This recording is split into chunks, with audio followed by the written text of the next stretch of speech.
Jadi selama 2 tahun itu saya sering mendengarkan lagu pujian, bahkan sampai sekarang juga. Dan waktu itu juga saya mulai membiasakan diri saya untuk membaca firman Tuhan. Yang saya ucapkan seperti ini: asyhadu an la ilaha illallah wa Isa ruhullah. Saya nggak tahu yang gurung itu pendeta, Roh Kudus, Roh Allah. Tiba-tiba Gilbert berkhotbah, orang Kristen tidak bisa disantet. Apa gunanya sehat kalau mati masuk neraka? Bagi saya mujizat terbesar adalah nama saya tertulis dalam kitab kehidupan. Harusnya di bulan April saya tinggal damai, tapi oleh karena kasih karunia Tuhan itu akan menjadi dalam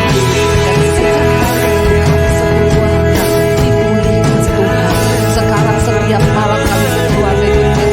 Halo semuanya, nama saya Grace Harimisa. Kali ini saya mau share kesaksian tentang dosa masturbasi dan seks bebas. Dan sebelumnya saya mau bilang jujur, bagi banyak perempuan yang pernah mengalami dosa ini merupakan suatu aib yang tidak mudah untuk perempuan bisa mengatakan.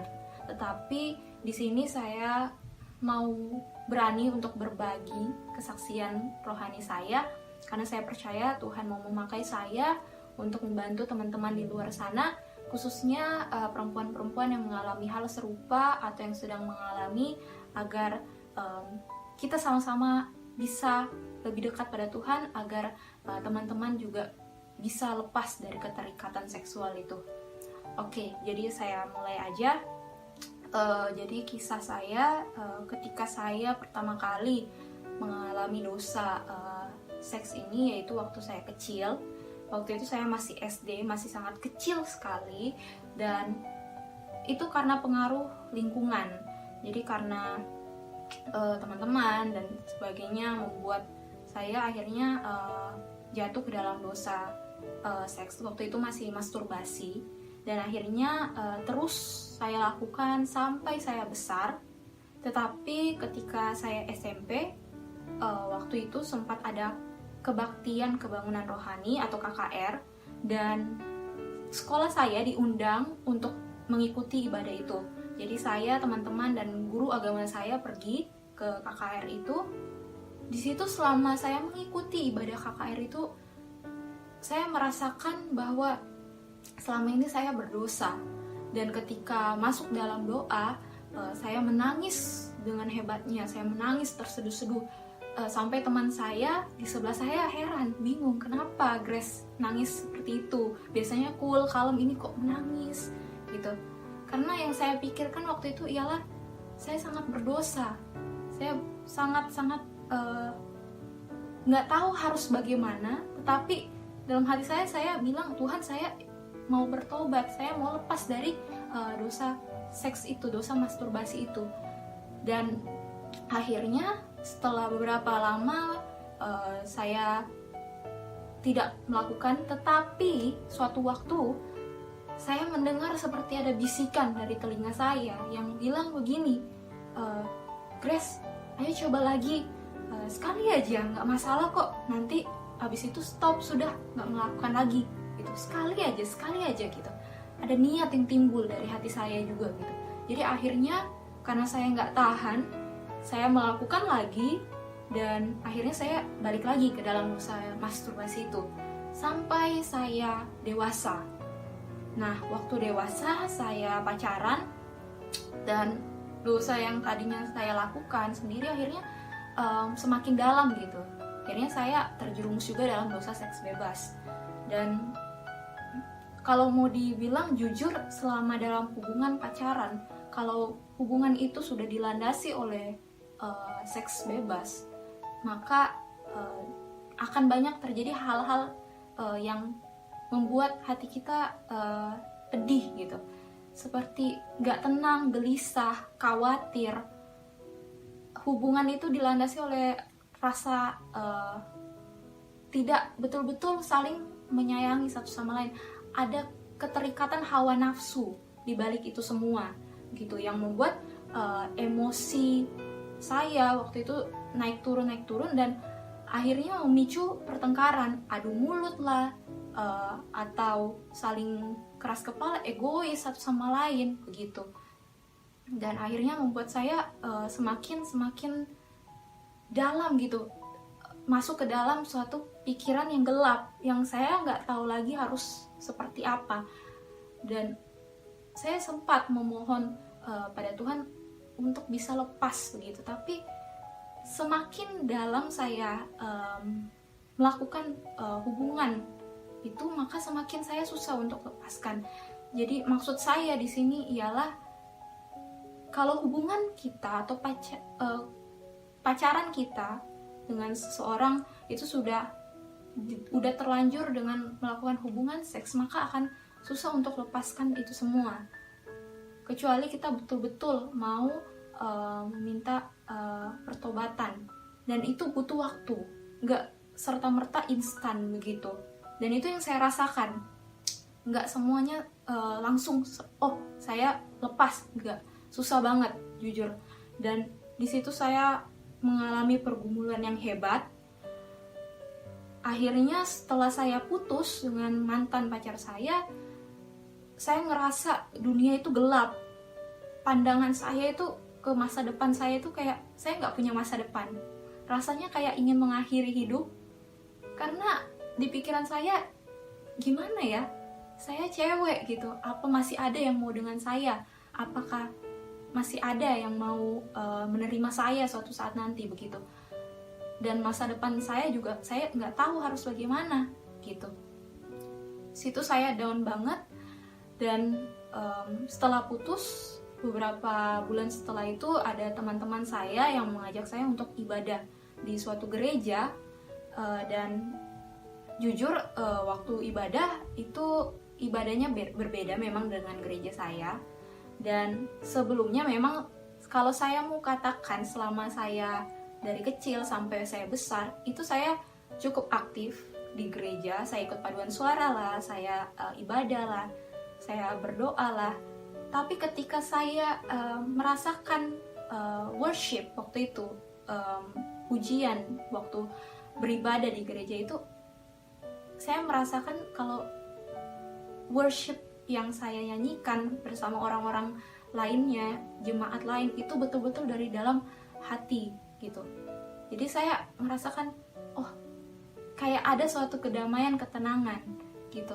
Maksud saya di sini adalah kalau sebelumnya saya memuji Tuhan, saya ikut paduan suara, saya ikut pelayanan, tapi ketika saya mau menyanyi, saya mau menyembah Tuhan, itu tidak datang dari hati saya, tetapi hanya dari mulut saja. Sedangkan pikiran saya itu melayang kemana-mana. Saya melihat ke sana, ke sini, saya fokus ke masalah saya teringat dengan sesuatu. Itu hati saya tidak fokus pada Tuhan. Tetapi saat itu, ketika saya melakukan worship, betul-betul fokus hati saya itu kepada Tuhan. Dan di pikiran saya hanya, Tuhan, saya mau datang ke hadirat Tuhan. Saya mau fokus hanya kepada Engkau. Tolong ampuni dosa saya. Tolong layakkan saya untuk ada dalam ibadah ini, seperti itu. Jadi sejak saat itu saya sering mendengarkan lagu-lagu pujian atau worship di rumah saya, di kamar saya ketika saya sendirian. Seringkali saya menangis ketika mendengarkan lagu-lagu pujian kepada Tuhan. Karena saya meresapi betul-betul, saya merenungkan, oh Tuhan, saya sangat berdosa. Saya harus seperti apa? Hidup saya ini penuh dengan dosa. Saya sudah lama keterikatan dosa seksual atau masturbasi dan sebagainya. Dosa-dosa lain juga. Tapi saya mau datang pada Tuhan. Saya mau menyediakan waktu yang lebih lagi untuk Tuhan gitu. Saya sering mendengarkan, dan juga waktu itu saya butuh proses untuk lepas dari keterikatan dosa seks itu ya sekitar 2 tahun. Jadi selama 2 tahun itu saya sering mendengarkan lagu pujian, bahkan sampai sekarang juga. Dan waktu itu juga saya mulai membiasakan diri saya untuk membaca firman Tuhan. Nah, itu salah satu kunci juga selain worship tadi. Ketika saya membaca firman Tuhan di awal-awal, saya ngerasa apa sih, kayak cuman baca biasa gitu. Saya nggak betul-betul pahami gitu. Jadi kayak merasa ngantuk, malas, bosan. Tetapi saya paksa diri saya, ayo Grace, ayo baca firman Tuhan gitu. Paling nggak mulai dari dikit-dikit, akhirnya bisa satu pasal atau satu paragraf gitu. Dan saya paksa diri saya baca firman Tuhan terus yang awalnya 1 hari 1 kali, akhirnya sampai sekarang 1 hari bisa 2 kali, pagi dan malam, puji Tuhan. Tetapi dari kebiasaan itulah yang dimana saya mau lebih dekat pada Tuhan, membantu saya untuk betul-betul lepas dari dosa, keterikatan dosa seks bebas itu, dosa masturbasi itu. Dan saya sangat bersyukur, puji Tuhan,